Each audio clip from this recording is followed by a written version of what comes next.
Welcome to Project JFK CSI Dallas, Investigative Research and Speakers Bureau. Presenting Grave Injustice, Fabricating the Autopsy of President Kennedy and Institutionalizing its Cover-Up, the Bethesda Charade and Autopsy Shuffle.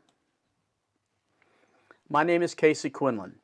I grew up into the assassination of President Kennedy from the study of these remarkable authors and researchers, Mark Lane, Josiah Thompson, Mae Brussel, Harold Weisberg, Penn Jones Jr., Sylvia Marr, Cyril Wecht, Robert Cutler, Robert Groden, John Judge, Jim Mars, J. Gary Shaw, Walt Brown, Fred Newcomb, Mary Farrell, Vincent Salandria, Gayton Fonzie, Dorothy Kilgallen, David Lifton, James DiEugenio, and Fletcher Prouty. Part 1, the Dealey Plaza Alternative. We are entering 57 years of disconnection, official lies versus the hidden truth. This is a 57-year-old homicide. The purpose of this presentation is to provide sensible and intelligent answers of who participated in the immediate cover-up of the murder of President Kennedy and why.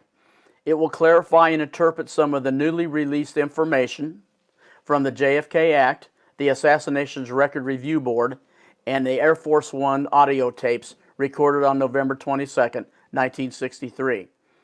It will illustrate and explore some of the independent research from authors who have tried to unravel this 57-year-old homicide. This presentation will focus on the remarkable scientific research of these authorities and their quest to establish the truth behind the assassination and military medical cover-up of President John F. Kennedy. With the interpretation of Air Force One tapes, the flight from Dallas after the murder of President John F. Kennedy, we are featuring Doug Horn and Greg Burnham. The program you are about to see is based on truth. It will sometimes be sprinkled with historical speculation in order to help fill in the blanks. Over the past 57 years of our federal government, the state of Texas, the state of Florida, the state of Louisiana, the state of New York, the state of California, the state of Ohio, the Dallas Police Department, the Texas Rangers, the City of Dallas, the Dallas Sheriff's Office, the Central Intelligence Agency, the Federal Bureau of Investigation, the Office of Naval Intelligence, the National Security Agency, the National Photographic Interpretation Center, the Defense Intelligence Agency, the United States State Department, the Joint Chiefs of Staff, the Department of the Navy, the Department of the Army, the United States Marines, the United States Air Force, the entire Department of Defense, and NATO have elected not to present any and all information vital to solving the murder of President Kennedy. Why? The answer: national security and the deep state. These are the elite Warren Commission members of 1963. Earl Warren, Allen Dulles, John J. McCloy, Richard Russell, Gerald Ford, Arlen Specter, David Bellin. These men sold us the Lee Harvey Oswald story and the single bullet theory. It is fake news. President John F. Kennedy's assassination and the fabrication of his autopsy in 1963 was not the random act of a lone malcontent, devoid of meaning or political consequence. Rather, it was a domestic coup d'etat carried out by elements of the national security state in reaction to JFK's foreign and military policy and covered up by the elements of the federal government. It was an American state-ordered execution. A covert intelligence blueprint ordered by the national security state, designed by the Pentagon and the CIA, and executed by military intelligence, the CIA, and the Secret Service as an off-the-shelf, self-sustaining, standalone entity that staged the murder of President Kennedy outside the law, the Constitution, and covered it up within the blanket of the United States military and locked it into place by the national security system. Their objective: to physically remove President Kennedy's body from Air Force One and prepare it for illicit post-mortem surgery. Purpose: to remove from the president's head and body any and all evidence of shots fired from the front and right front. Reason: so that the autopsy results would confirm the official cover story or legend, namely that JFK had been the victim of an assassination by a lone gunman, firing from above and from behind, all shots coming from the Texas School Book Depository building. Like Arthur Schlesinger, JFK's craven assistant, who when asked to watch the Zapruder film's infamous frame 313, the kill shot, he turned his head and walked away saying, "I can't look and I won't look." We become accomplices by neglect in the ongoing hijacking of this country by the secret state. A transfer of control of the body of JFK was essential and necessary after the murder of President Kennedy to determine the cause of death through an autopsy. The best evidence in any murder case is the body. David Lifton. Parkland Hospital, Friday, November 22nd, 1963. You have Dennis McGuire, known as Peanuts, Aubrey Reich from the O'Neill Ambulance Service, bringing in a bronze mahogany casket with a church truck, along with Secret Service agent Roy Kellerman. A black plastic bag was brought in by the O'Neill Hearst crew into trauma room number 1. Texas law and the autopsy of JFK. At the time of the assassination of President Kennedy, the murder of a United States president was not covered by federal law. Dr. Earl Rose, Parkland coroner, objected, insisting that Texas law required him to perform a post-mortem examination prior to the removal of the body. Kennedy's body was placed in a casket accompanied by Mrs. Kennedy and rolled down the corridor on a gurney.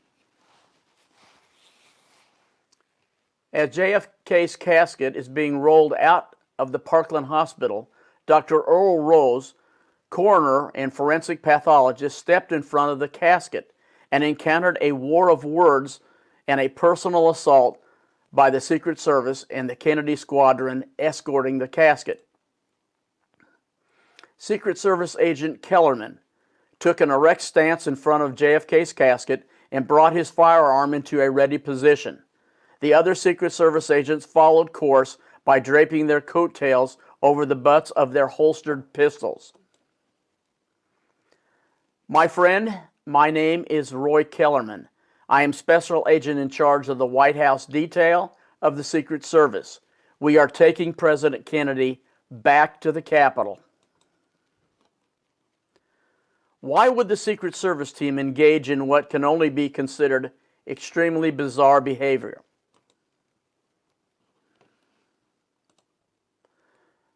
Military and national security orders from the White House. A controlled and fabricated United States military autopsy awaited JFK at Bethesda Naval Hospital in Bethesda, Maryland.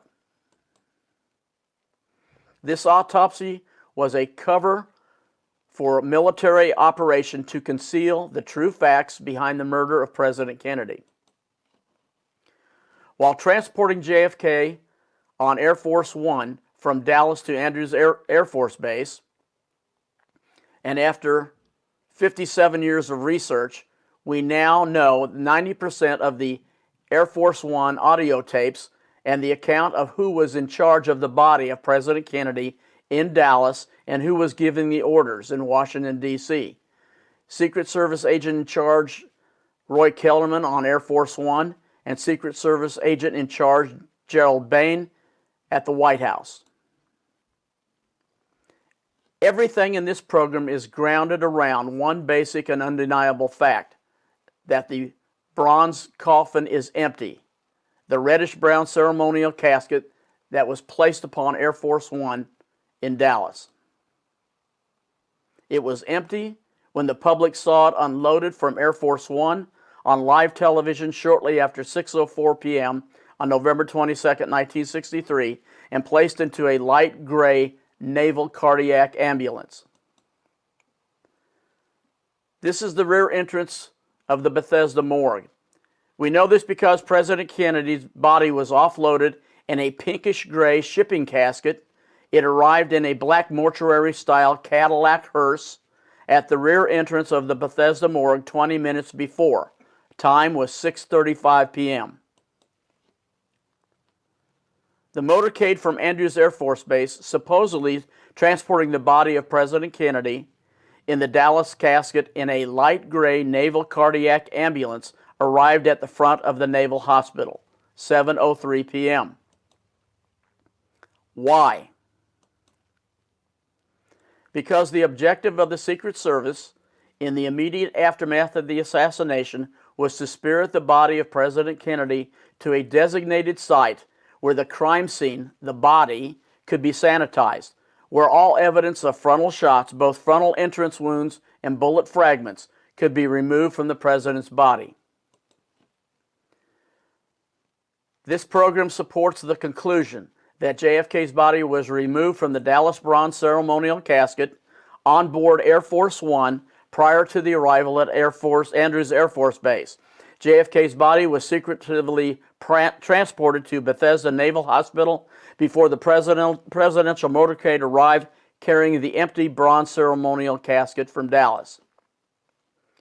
Recent National Archive documents and translation of Air Force One tapes proves White House Situation Room was calling the shots and executing the orders from the National Security State to 1. To terminate the life of President Kennedy. 2. To hijack the body from Air Force One. 3. To perform illicit postmortem surgery. And 4. To remove all bullets and bullet fragments that would indicate shots fired from the front and the right front. Kennedy's miscalculation. John F. Kennedy miscalculated an enemy who proved stronger than he. His elimination on November 22, 1963 in Dallas, followed not long afterwards by his brother Robert, fitted the purpose of General Lyman Lemnitzer, former chairman, Joint Chiefs of Staff, and Allen Dulles, former director of the CIA, both fired by President Kennedy.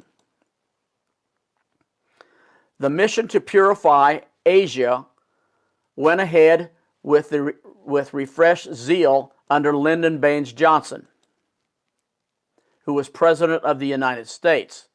The Cold War intensified with Lemnitzer in precisely the right location to make sure that it did. The military-industrial complex hummed as never before. Only defiant Cuba spoiled this blissful prospect. The national security state. The government of the United States of America was responsible for the murder of John F. Kennedy, and the leaders and beneficiaries wore green and blue uniforms, which had a lot of citations on the tunics, gold braids on the hats, gold and silver marks of rank, and striped pants that ended just above their highly polished shoes. The November 22, 1963 execution of John F. Kennedy was the final act. It was the collision of two high-speed locomotives, one hell-bent on war breaking out and the use of thermonuclear war weapons if possible, and the other hell-bent on ending the Cold War. They murdered President Kennedy in Dallas, Texas, then engineered his autopsy at the Bethesda Naval Hospital. Some working definitions. Autopsy. An autopsy is the postmortem assessment or examination of a body to determine the cause of death. An autopsy is performed by a physician trained in pathology. Charade. An absurd pretense intended to create a pleasant or a respectable appearance. Shuffle. To rearrange pristine evidence of a crime by the manipulation of this evidence for an acceptable conclusion or recreation of a genuine artifact. Please note, there are a number of explanations regarding the removal of President Kennedy's body and the transportation of it to Bethesda. I will be sourcing Doug Horne's account as his research from the Assassinations Record Review Board and his interpretation of the Air Force One tapes seems to indicate this scenario. Managing the postmortem surgery of President Kennedy. Orders from the White House. The White House Situation Room, Friday evening, November 22nd, 1963. These two men were directing the orders that managed the post-mortem surgery. Secret Service agent in charge, Gerald Bain, and National Security Agency and JFK's advisor, McGeorge Bundy. JFK's body was removed from the Dallas casket immediately after it was taken aboard Air Force One on a security precaution on orders from the White House Situation Room in case Dr. Rose and local law enforcement authorities arrived unannounced to take custody of President Kennedy's remains. On orders from the White House, codenamed Crown, to Air Force One, codenamed Angel, the Dallas bronze ceremonial casket carrying the body of President Kennedy is opened. Secret Service agents remove JFK's body and place it on the floor in the back of aft gallery of Air Force One, awaiting further orders. JFK's body moved to the aft gallery. After removing the body of JFK, Secret Service agents placed JFK in a body bag and placed the body bag in the aft gallery on the floor near the exit of the plane on the starboard side. At 2:33 p.m., President Johnson orders all personnel to come up front to witness his oath of office. They are waiting on Mrs. Kennedy. At 2:36 p.m., they are still waiting on Mrs. Kennedy. At 2:38 p.m., President Johnson takes the oath of office. Johnson's oath of office is a diversion. The oath is a diversion so that the Secret Service can remove President Kennedy's body, which has been placed in a black body bag, to the forward aft of Air Force One, just behind the pilot's cockpit. You have the Dallas casket, the sheet straight body of President Kennedy, and the black body bag. The starboard side of Air Force One is on the right side. JFK's body will be offloaded out this back aft door and carried down this truck-mounted set of passenger stairs. All while Lyndon Johnson is taking the oath of office. JFK's body is moved to the forward aft galley and put just below the pilot's cockpit.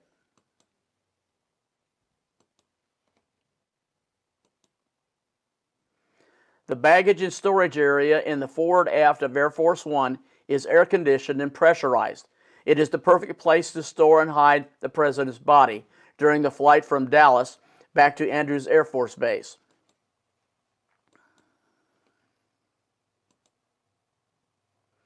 Air Force One arrives at Andrews Air Force Base.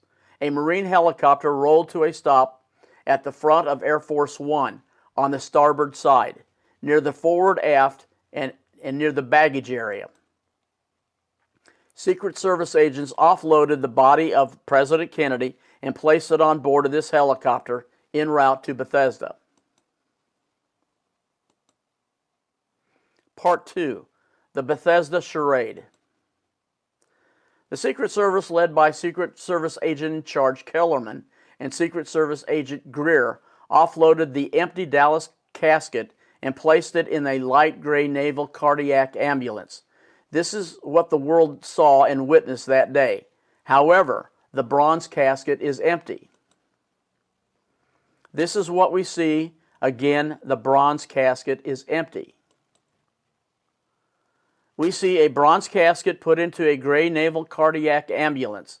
The casket is empty. Jackie Kennedy reaches for the door handle on the gray naval cardiac ambulance, believing that JFK is already aboard. she steps into the naval ambulance with Robert Kennedy for the journey to Bethesda.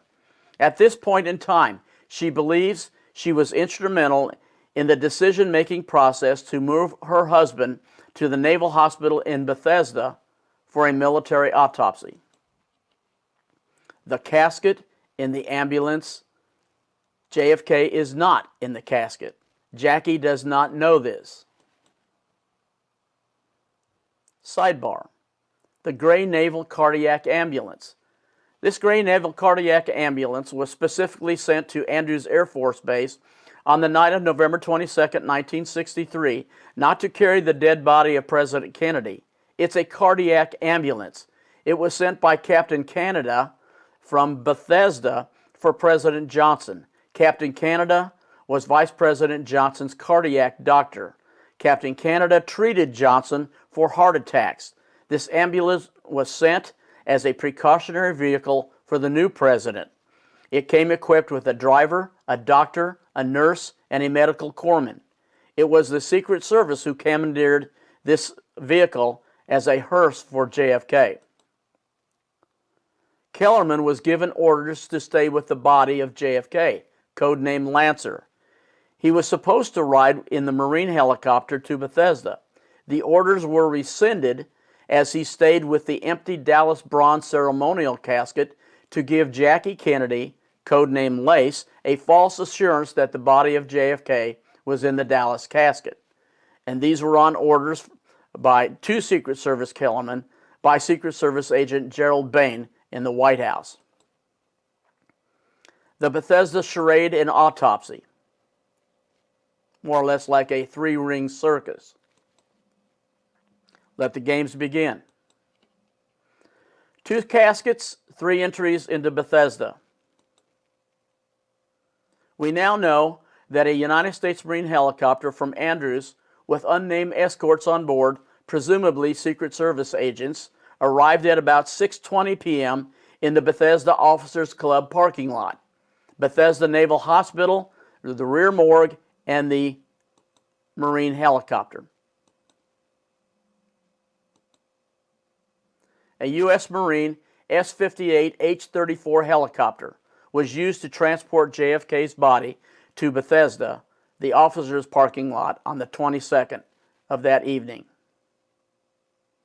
We know this helicopter from Andrews arrived at about 6:20 in the Officers Club parking lot and was met by a black mortuary-style hearse ordered by the Secret Service from Gawler's Funeral Home. The Bethesda Naval Hospital rear entrance is in the arrow. The next arrow is where the black hearse arrived in the officers' parking lot.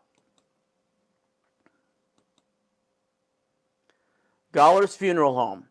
The White House Secret Service, inside the Situation Room, ordered a black mortuary-style ambulance to wait in the officers' parking lot just behind Bethesda Naval Hospital. The time was about 6:25 p.m. A United States Marine helicopter lands and offloads the body bag containing President Kennedy from Air Force One. It is a black Cadillac hearse. Joseph Hagan and Thomas Robinson drove the black hearse. We know this helicopter from Andrews, with unnamed escorts on board, presumably Secret Service agents, arrived at about 6:20 p.m. in the Officers Club parking lot, and that the body of the assassinated Commander-in-Chief, encased inside a body bag, was then placed inside a plain, unadorned, lightweight aluminum shipping casket and taken to the morgue loading dock, where it arrived at 6:35 p.m., which was offloaded by HM1 Dennis David and his working party. The hearse, the black Cadillac, the mortuary hearse, and the shipping casket were undoubtedly provided by Gawler's Funeral Home. Joseph Hagan and the embalmer Thomas Robinson drove the black hearse to the rear of the Bethesda morgue.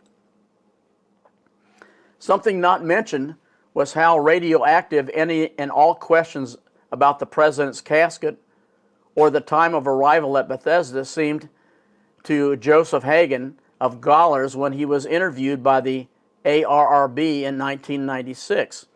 He would not speak to the ARRB voluntarily without a subpoena. and so he received one. He was evasive and non-credible about all questions related to Goller's hearse, his arrival time at the night of Bethesda, and the types of caskets he saw at the morgue.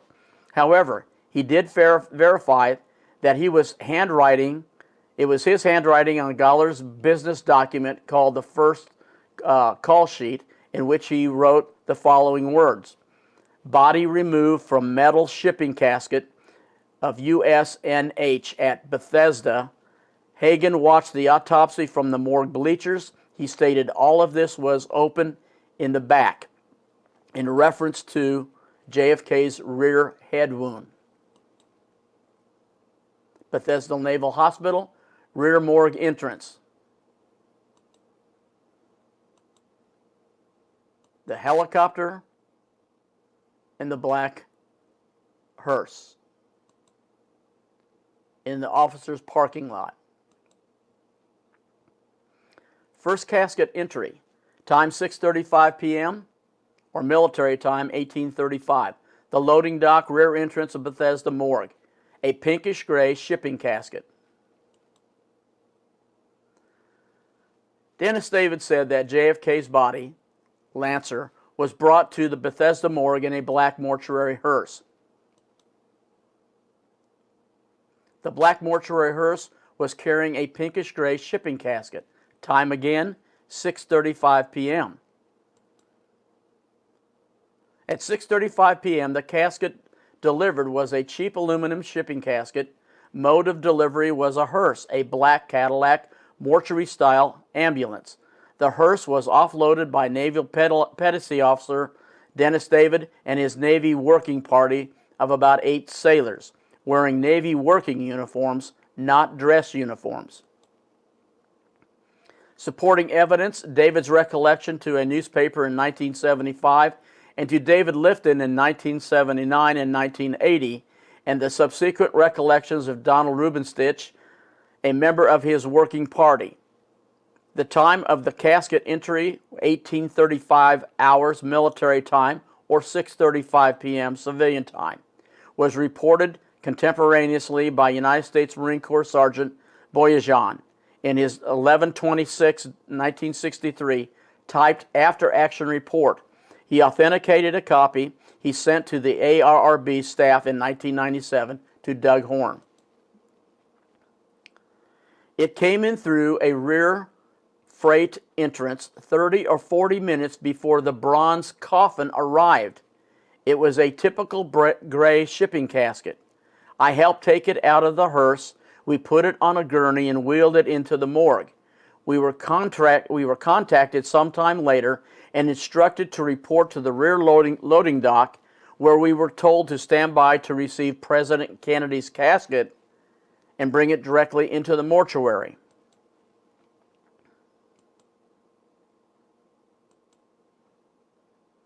James Metzler recalled the head wound was in the right side of the head, behind the right ear, extending down to the center back of the skull. It was his impression that the president must have been shot in the head from the front. There was a real jagged cut along the hairline just in front, just like a can opener had opened it. He does not recall seeing the flap of scalp on the right side of the ear. They, the United States Navy, had a picture of Kennedy.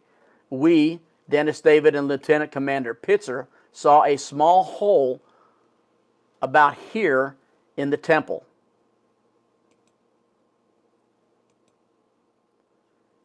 Can you say where the bullet entered the head? Malcolm Kilduff replied, it is my understanding that it entered into the temple, the right temple. This was in Parkland Hospital. This is corroborating evidence from both sides, of Parkland to Bethesda.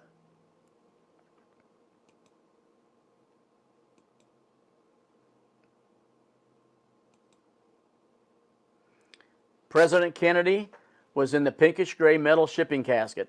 Later on during the night of the autopsy, and after the autopsy had been concluded, in response to a question from David Dennis, Dr. J. Thornton Boswell, one of the 3 pathologists who had conducted JFK's autopsy, confirmed to David that JFK had indeed been in the shipping casket and his working party had unloaded him from the hearse to the morgue loading dock hours earlier. Military orders and cover-up. Orders and chain of command. This is from Doug Horn in the year 2014 from the ARRB. JFK and the materials from the National Archives, John F. Kennedy Records Review Board, the Collection Act of 1992, United States Navy under orders from the Joint Chiefs of Staff.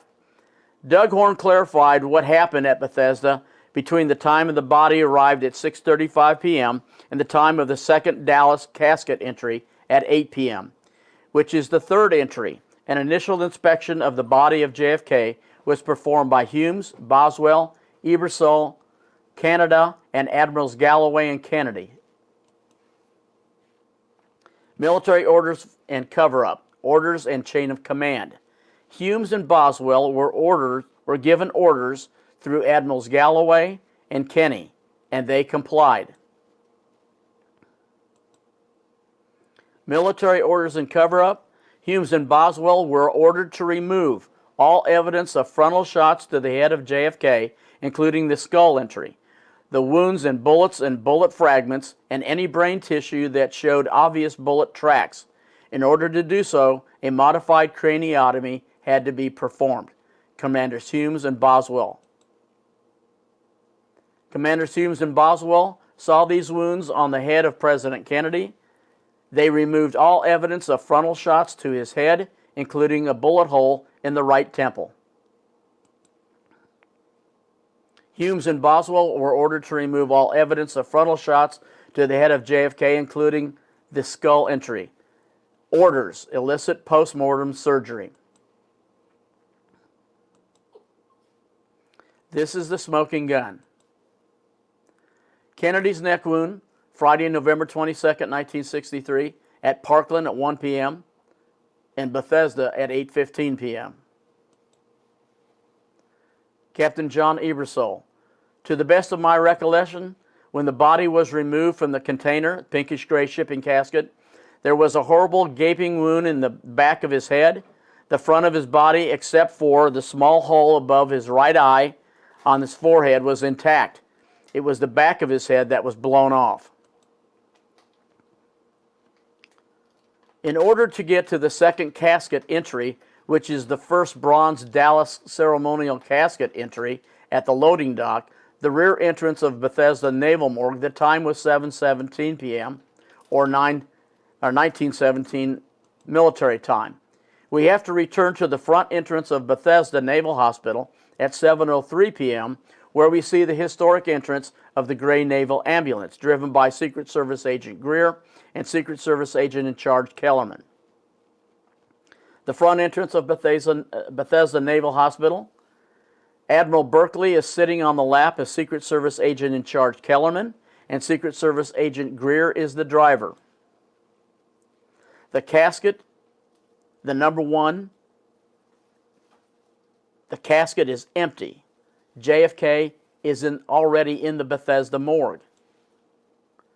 Offloading key personnel at Bethesda in front with the Gray Ambulance, Naval Ambulance, Secret Service Agent Kellerman, Secret Service Agent Greer, Admiral Berkeley, Robert Kennedy, and Jackie Kennedy. Remember, this casket is empty.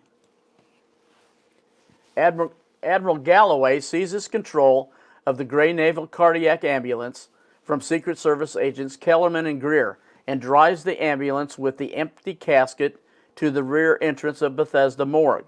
The time is 7:06 p.m. Eastern Standard Time. When Galloway seizes control, he has orders.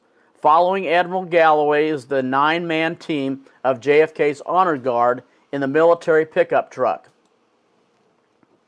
Galloway accelerates and leads the casket team on a wild goose chase. Through the back roads of Bethesda, he loses JFK's Honor Guard on orders and returns the empty casket and ambulance to the rear entrance of the Bethesda morgue around 7:15 p.m. The second casket entry. It's the first bronze Dallas casket, ceremonial casket entry at 7:17 p.m. at the loading dock of the rear entrance of Bethesda morgue. Galloway knows the casket is empty because he and Admiral Kinney gave orders to Humes and Boswell to remove all evidence of frontal shots from the body of JFK delivered in the pinkish-gray metal casket at 6:35 p.m. He drives and parks the gray naval cardiac ambulance at the rear loading dock of the Bethesda morgue. At 7:15 to 7:17 p.m., the casket delivered was a bronze ceremonial viewing casket furnished by the O'Neill Funeral Home at Parkland Hospital in Dallas.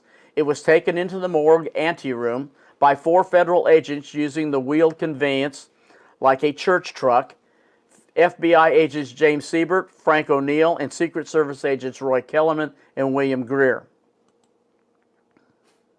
The FBI does not know that the casket is empty. The Secret Service knows, and they are running the show. Military orders and cover-up. Orders, orders, orders. Afterwards, at about 7:40 p.m. to 7:45, JFK's body was placed back into the Dallas casket, and it was allowed to be found by the Joint Service Casket Team so that they could perform their ceremonial function and take the Dallas casket into the morgue, preparing for the third coming. This is a covert military action, and it is obstruction of justice. This is the third casket entry. The time is 8 p.m., which is the second entry of the Dallas casket at 8 p.m., allowed the honor guard to carry JFK's body, his cranial wounds unknown to them, now altered and dramatically different in appearance, into the morgue, which was their primary function that night, after earlier losing the casket while chasing the decoy ambulance around the grounds of Bethesda in darkness. It was imperative to those orchestrating the cover-up that night that the confused and mortified Joint Service Casket Team be allowed to find the casket shortly before 8 p.m. and perform their duly authorized function. The 8 o'clock p.m. casket delivered was the same bronze ceremonial casket from Dallas that had entered earlier with no one inside. It was empty at 7:17 p.m. It was taken into the morgue again at 8 p.m., this time with JFK's body first having been reintroduced into the casket by the Joint Service Casket Team, or Honor Guard, composed of United States Navy, United States Army, United States Air Force, and United States Coast Guard personnel wearing dress uniforms with white gloves. Supporting evidence, the written report of Military District Washington provided the time of 2000 hours, 8 o'clock, and extensive interviews by author David Lifton and William Manchester established the unique nature of this ceremonial second entry for the Dallas casket.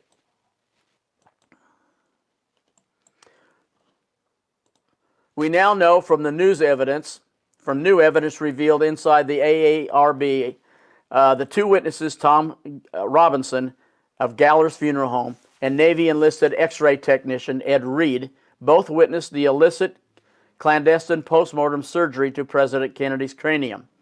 Surgery whose goal was to sanitize the crime scene by removing all evidence of frontal shots and right frontal shots from the body by Commanders Humes and Commander Boswell, well before the official autopsy began at 8 p.m. Student medical technicians at Bethesda, Paul O'Connor and James Jenkins. When JFK was assassinated on November 22nd, his body was taken to Bethesda Naval Medical. Naval medical students Paul O'Connor and James Jenkins were asked to assist Dr. Joseph Humes and Thornton Boswell and Dr. Pierre Finnick in the autopsy of President Kennedy. Jenkins recalled that at the time, Dr. Humes removed the brain.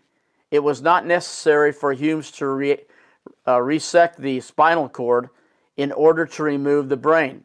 Jenkins stated that The spinal cord had already been completely severed, not torn, by incisions on each side in different planes. Jenkins stated that after Dr. Boswell put the brain upside down in a sling in a formalin bucket, he noticed that both carotid arteries at the circle of Willis leading to the brain were retracted, which made it very difficult to insert needles for infusion. Jenkins interpreted this retraction as meaning that the carotids had been cut sometime before the autopsy. When asked how he interpreted all of this data about the condition of the brains, Jenkins said he had concluded that the brain had already been removed before the autopsy began. In response to a question as to why this might have occurred, he stated quite clearly that the purpose would have been to remove bullet fragments. At one point during President Kennedy's official autopsy, pungent cigar smoke could be smelled within the morgue at Bethesda Naval Hospital, and the chief pathologist, Dr. Humes, ordered his young assistant, Paul O'Connor, to tell whoever was smoking to cease and desist. O'Connor approached the bleachers in the morgue gallery and immediately noticed that the miscreant who dared to smoke inside the morgue during the president's autopsy was four-star General Curtis LeMay, the autopsy chief of staff and member of the Joint Chiefs of Staff. Bethesda Naval Hospital. On Friday evening, General Curtis LeMay, the Joint Chiefs of Staff, arrived at the Naval Hospital at about 5:12 p.m. and gave him enough time to get to Bethesda Naval Hospital prior to the arrival of JFK's body at 6:35 p.m. When the nervous young Paul O'Connor approached the intimidating beetle-jowled Curtis LeMay and was about to make his request, he consistently recounted over the years that LeMay leaned forward and silently but contemptuously blew cigar smoke in his face.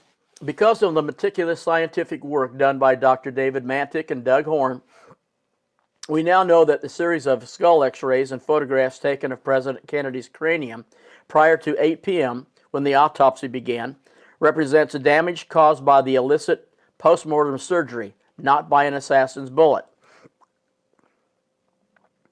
Based on what we know about the autopsy report today, it would not be admitted in evidence at a trial, since the first two written versions as well as the original autopsy notes have been destroyed, and each individual autopsy photograph and skull x-ray would be subjected to significant challenges before they could be admitted into evidence.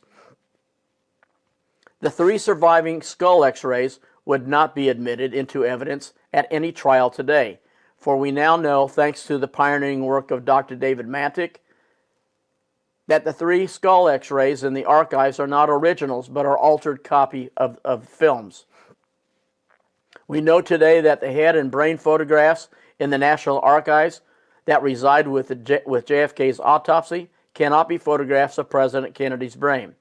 They have been disowned by the official photographer John Stringer because they are recorded on the wrong types of film, and by one of the FBI agents present at the autopsy, Frank O'Neill.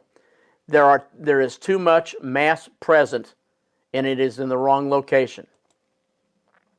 Furthermore, the large amount of mass present in these brain photos is grossly inconsistent, not only with the skull x-rays, which show much brain tissue missing in the forebrain and in the right cerebral hemisphere, but also with the amount of missing mass noted at Parkland Hospital. At least 1/3 of the brain was observed to be missing by Dr. McClellan, where President Kennedy received emergency treatment in his attempt to save his life. The day after the assassination of President Kennedy, Sandra Spencer was informed by her boss, Robert Knudsen, that Secret Service agent Fox would be arriving to have some film negatives to be developed. When the agent arrived, he said his name was James K. Fox. Spencer developed the films and discovered they were color photographs of Kennedy's corpse. It took Sandra Spencer just over an hour to develop and dry the prints. Fox gathered up the negatives and prints and told her to forget that he had been there. Saunders Spencer developed the films and discovered they were color photographs of President Kennedy's corpse. It took Saunders Spencer just a little over an hour. This is what the Chief Petty Officer, Saunders Spencer, observed. Entrance wounds to the front of the head, entrance wounds to the neck, and an exit wound in the right occipital lobe area. Part 3, the conclusion. So in tying these loose ends into one neat package, this is what we now know and supported by documents coming out of the National Archives. A covert intelligence design ordered by the National Security State, designed by the Pentagon and the CIA, and executed by military intelligence, the CIA, and the Secret Service as an off-the-shelf, self-sustaining, standalone entity that could perform a certain job outside the law, the Constitution, and cover it up with the blanket of national security. To physically remove President Kennedy's body from Air Force One and prepare it for illicit postmortem surgery. To remove from the president's head and body any and all shots fired from the front and right front, so that the autopsy results would conform with the official cover story or legend, namely that JFK had been a victim of an assassination by a lone gunman, firing from above, from behind, and all shots coming from the Texas Schoolbook Depository building. The publicized televised removal of the bronze Dallas casket from Air Force One about 6:10 p.m. immediately after Air Force One was on the blocks was a sham. For the definition, that casket had to be empty. It was offloaded since JFK's body first arrived at Bethesda Naval Hospital 20 minutes prior to that ornate viewing coffin from Dallas. The first entry of the Dallas casket into Bethesda morgue was of an empty coffin. Documented in his book, Inside the Assassination Record Review Board, Doug Horne says that the early arrival of JFK's body in the shipping casket at 6:35 p.m. provided time for key medical personnel at Bethesda Naval Hospital to perform a preliminary inspection of his head wounds and to grossly expand the presidential's cranial wounds by illicit clandestine postmortem surgery in order to remove evidence of shots from the front and right front prior to the formal commencement of the autopsy at 8:15 p.m. This is what the autopsy doctors did to President Kennedy's head. Military orders to destroy evidence of frontal shots. The bullets that were fired in Dealey Plaza did not do this. Commanders Humes and Commanders Boswell were given their orders through Admirals Galloway and Kenney to remove all frontal shots from President Kennedy's head, and they complied. The second entry of Dallas casket at 8 p.m. allowed the honor guard to carry JFK's body, his cranial wounds unknown to them, now altered and dramatically different in appearance, into the morgue, which was their primary function that night, and earlier losing the casket while chasing the decoy ambulance around the grounds of Bethesda in the darkness.